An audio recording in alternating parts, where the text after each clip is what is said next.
Interesting stat, when VCU leads at the break, they're 9-1 this season. Hovick with the miss. Lewis claims the loose ball. He'll wait for help. Bonnies are 3-2 when going into the half, trailing, as they were in this case. They look to Djokovic on the switch. Here's Brendan Jennings with the easy two.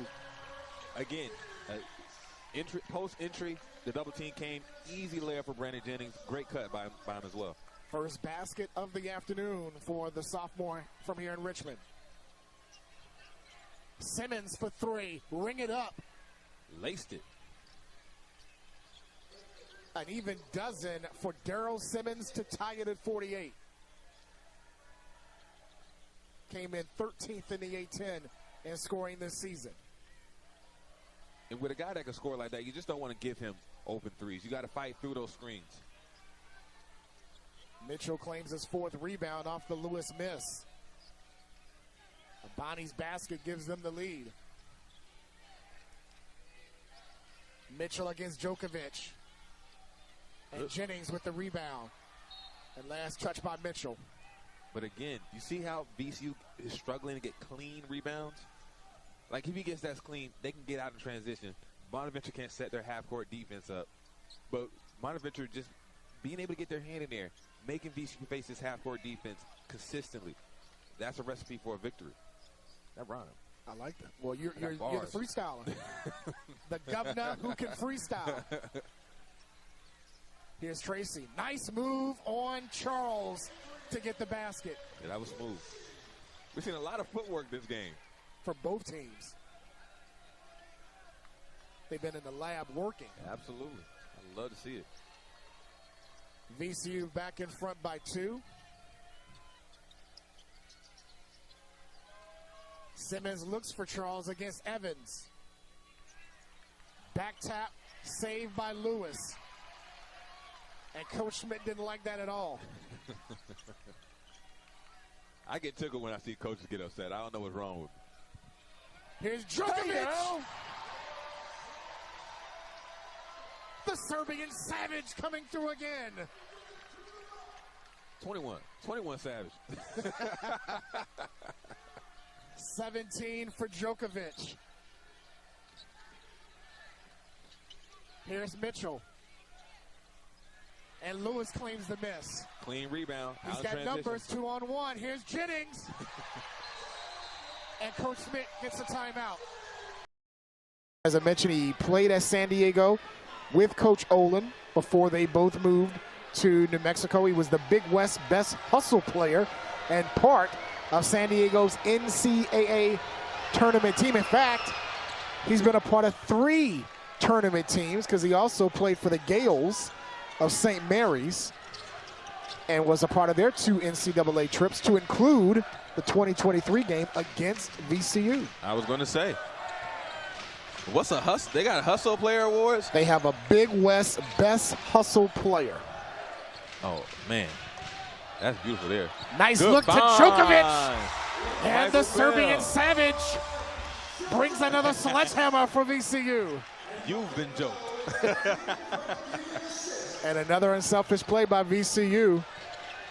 Michael Bell with the assist, and Hall on the other end hits another 3 for New Mexico.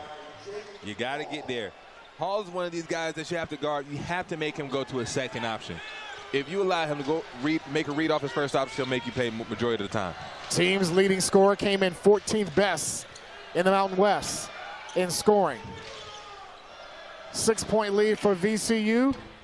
Djokovic could not make it a 9-point lead. Albury the rebound. I tell you what, Albury is one of those guys that really tries to push the pace in transition as well. He's going to try to find offense early. Nice look by Rock to Hall, plus the foul. And Hall doing what Hall does, filling up the basket. We mentioned how great of a scorer he was in high school in San Diego. Carlsbad, California, actually, but in the San Diego area, he scored 3,106 points in high school, and that's the second best all time in San Diego history. And I don't care what division you are. If you put up 3,000 points, you are a bucket. You hear me? And you can look at Hall's game. It's not too much flashy. He just takes advantage and takes what the defense gives him. Coach said he has a very polished game to be a freshman. And he's living up to that billing. A 3-point VCU lead. At one point it was at 9. Hill, the deep three. And the rebound squeezed in by Chris Howell as New Mexico could tie it with the 3 as we're coming up on 90 seconds to go in the half.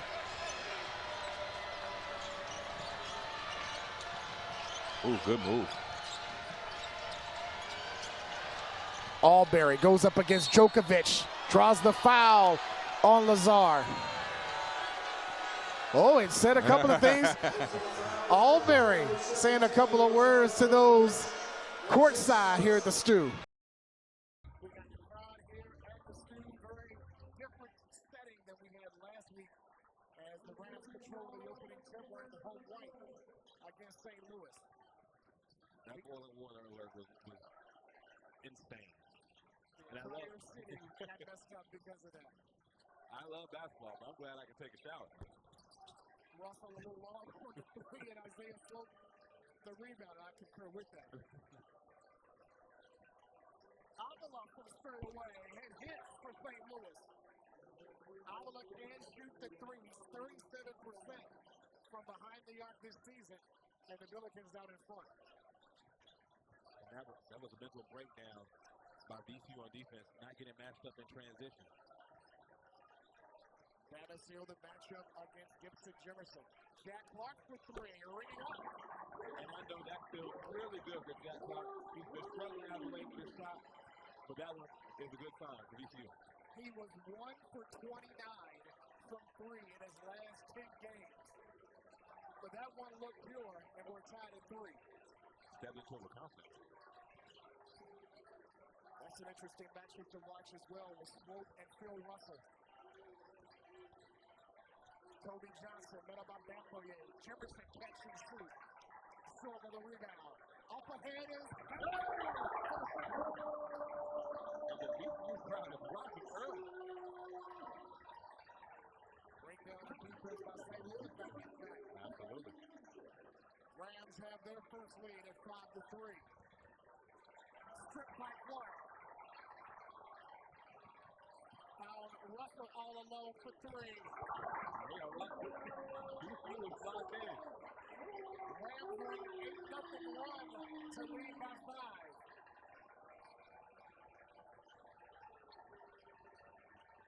Now, St. Louis has to stay poised throughout this. This is one of the runs. The game is full of runs. If they want to be in this game, they're going to have to be able to stand them. And an offensive foul on St. Louis. VCU has played 10 guys tonight. Every one of them has scored at least a point. The balanced scoring led by Jadrian Tracy, 7. Jennings and Evans each with 6. Djokovic with 5. Mitchell has 4. And then Lewis and Ward each with 3.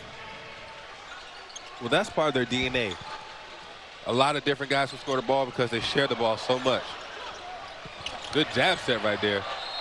And an air ball shot by Sparrow. It will stay with Coppin State with 14 to shoot. We all love VCU, but I can't let Nick Lewis get away with that. Got put in his pockets right there. Somebody mop the floor. Like, I don't want to talk about that. Horton with a pretty scoop. Sparrow an offensive rebound. Here's Andrews going up against Lewis. And last touch by Coppin. Good defense right there.